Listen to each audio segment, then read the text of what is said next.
So I was just sitting here and I got a phone call. It is currently 11 o'clock or 11:30 at night. And a friend of mine said that there's a seat open at a pretty fun home game. You guys know my stance on home games. It doesn't change today, but it's Cairo. We like Cairo, so it's only like a 30-minute drive, you know? Hopefully it works out okay.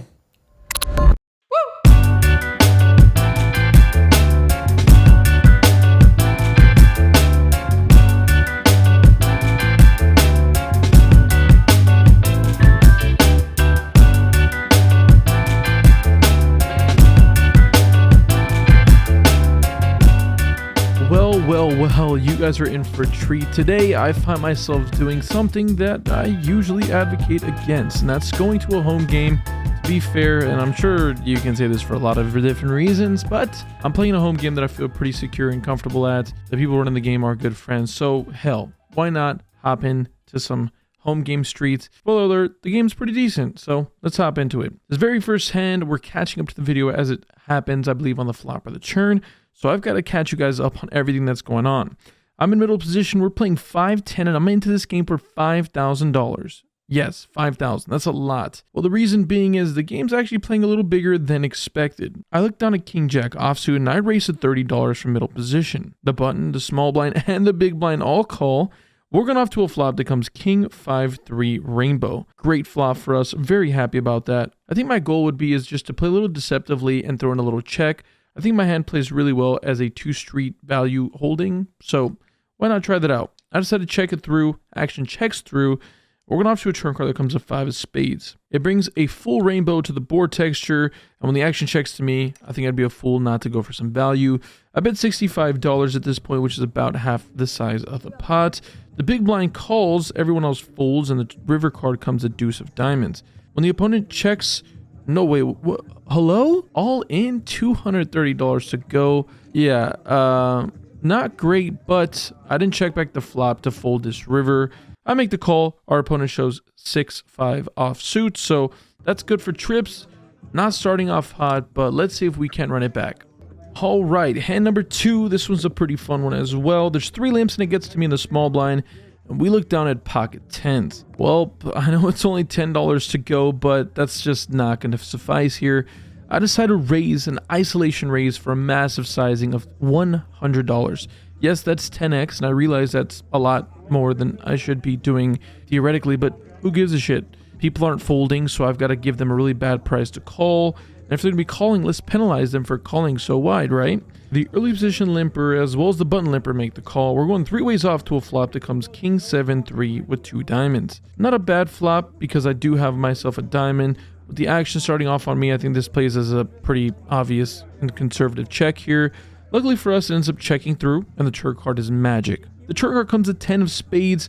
We decide to bet out here for a really large sizing as I'm looking at now charge all random straight draws that now exist for my opponents. Ace-Jack, Ace-Queen, Queen-Jack, all those kind of weird holdings. I make it 225 to go, 2/3-ish. First limper folds, and the button limper calls, and we're going off to a river card that comes a really, really bad one, a 9 of diamonds. Brings the front door flush, and it brings pretty much all the straights I was worried about, which was probably Queen-Jack. So I decided to just turn my hand into a pretty obvious check call, or at least check evaluate. Check it over to our opponent. He decides to not take the bait. I show my hand. It's obviously good here when he checks it back, and he flashes the 10 of hearts. So one outer, I guess. We're taking it, though.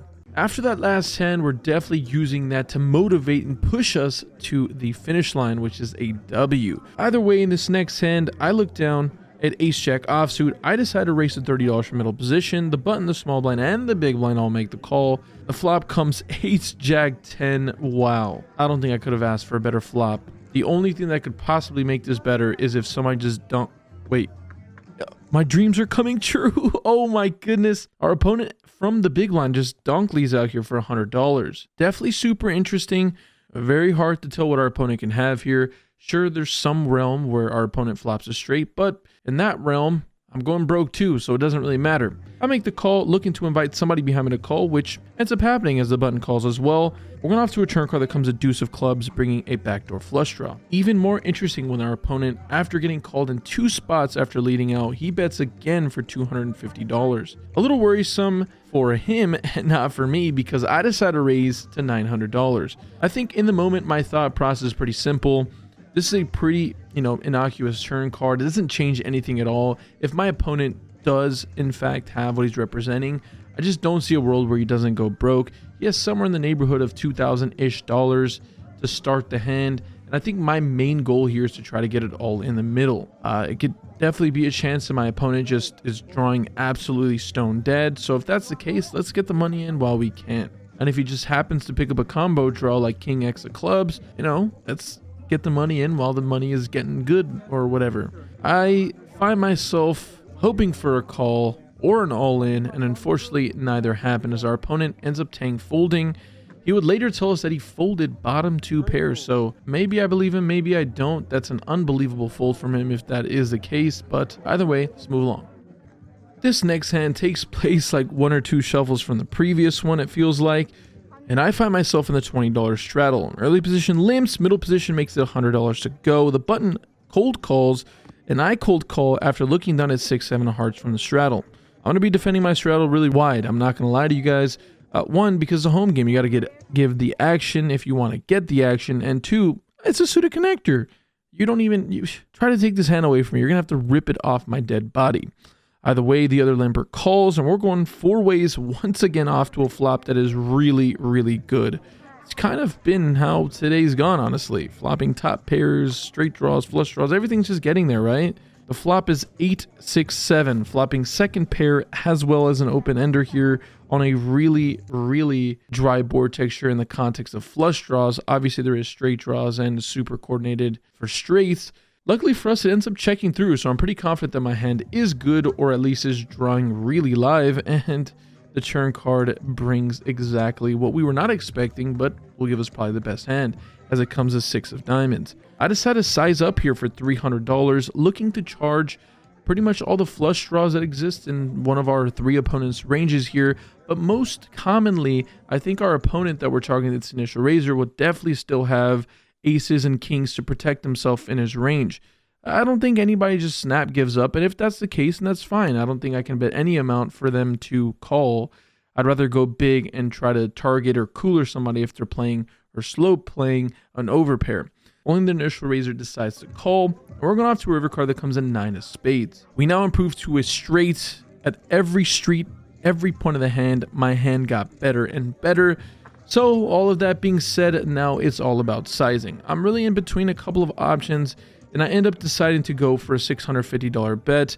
My reason being is that I think if I go anything bigger, it would look a little too strong. I kind of would pretty much only have a straight here, and I wouldn't be able to put together a really good bluff sizing. I don't know. That's just what I'm thinking in the moment. And at the end of the day, I do like to overbet quite a bit, but sometimes it's just good to lock in that value. Anyways, after not too long, our opponent decides to flick in the chip for a call, and we show our hand, and it is in fact good.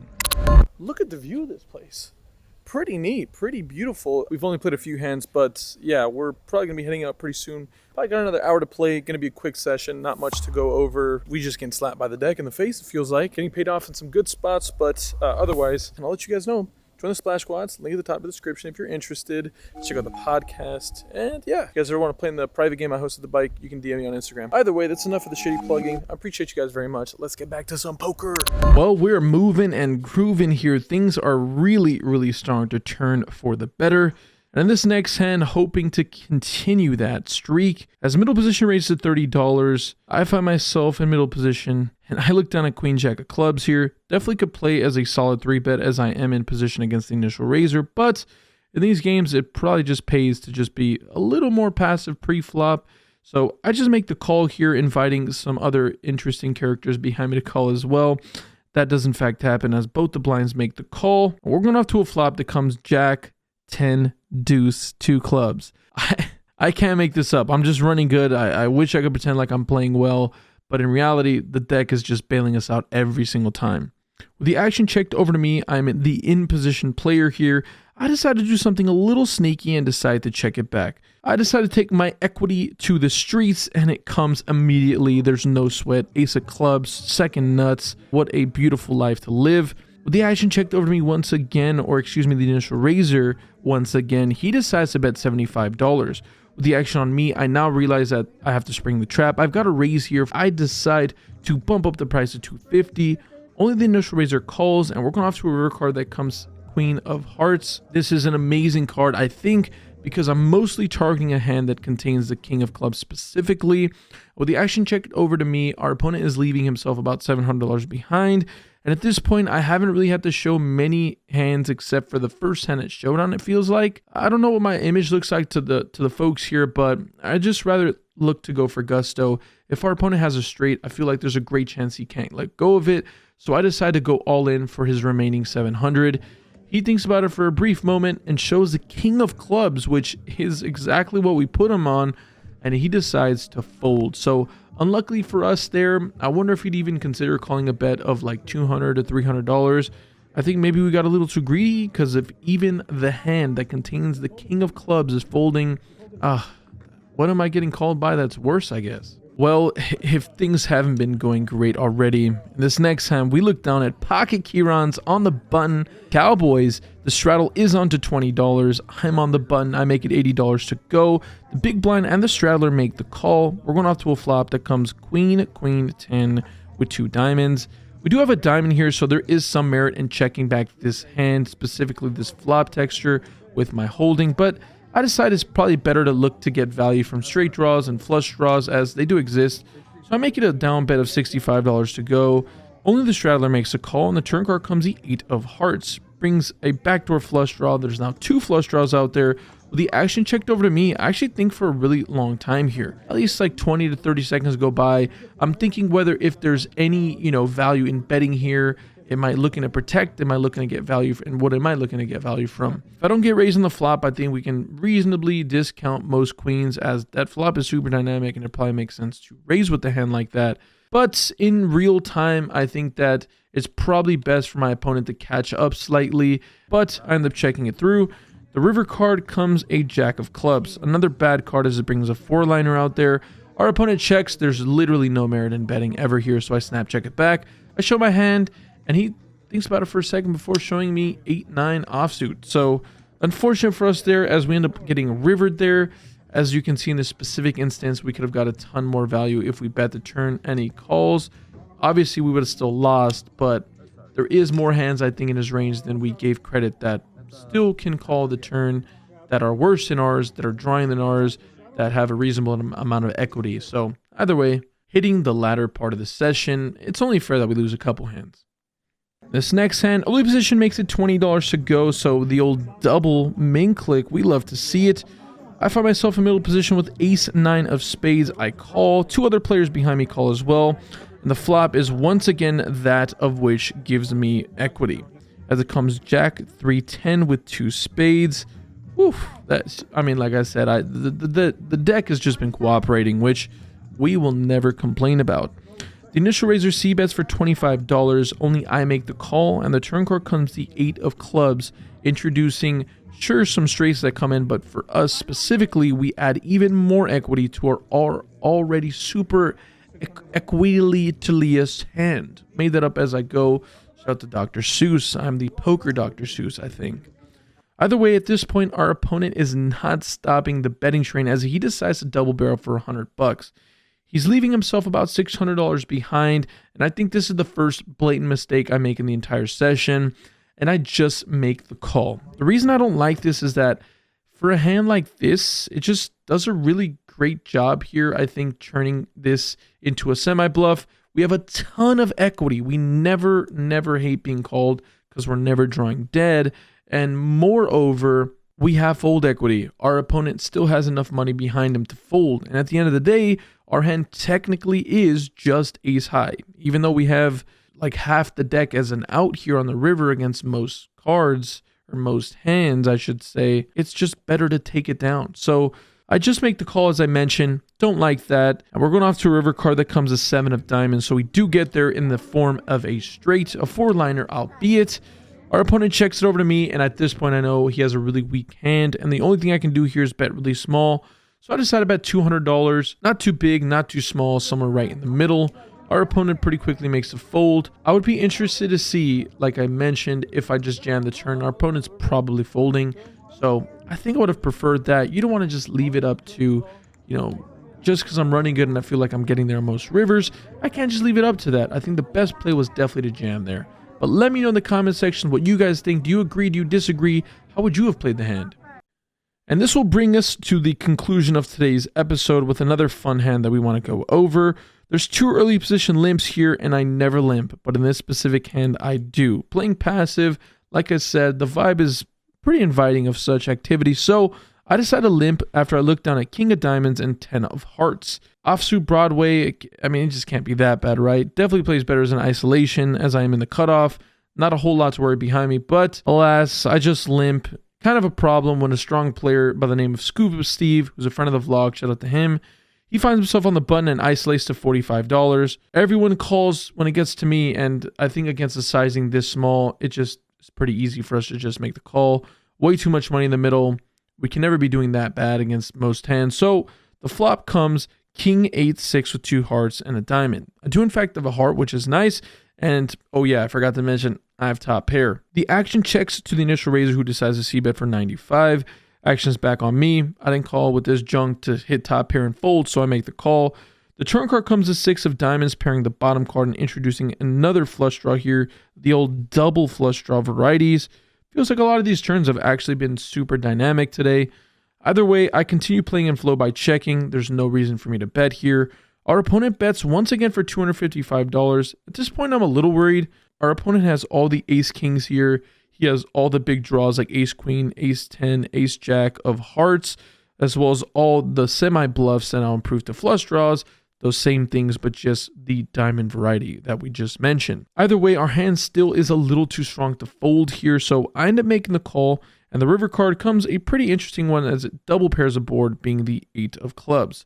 At this point, once again, there's no merit in me betting here. It would be a bluff for turning my really strong hand into a bluff, so I just check it over to Steve, and he obliges and checks back. I show my cards, and he takes a little bit of a smile and folds his hand. He would later tell me that he did have pocket 10s there, so we were drawing really slim, ended up getting lucky there, and somehow got value.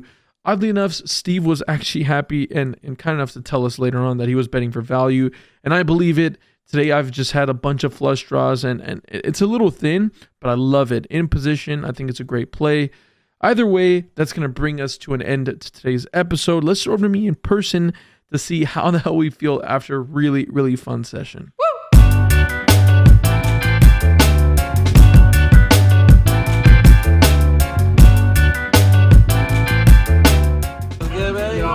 Wrap it up. I hope you did good. Did you do good? All right, he did good. Like, comment, subscribe. Cairo loves you if nobody loves you. I'll see you in the chat, and I'll see you in the comment section because I'm always there. Love you. Love you, buddy. All right, that session was an absolute blast. As you guys can see, it's light out now, and the reason being is I finished that session super late, and right after that I came to visit this young lady.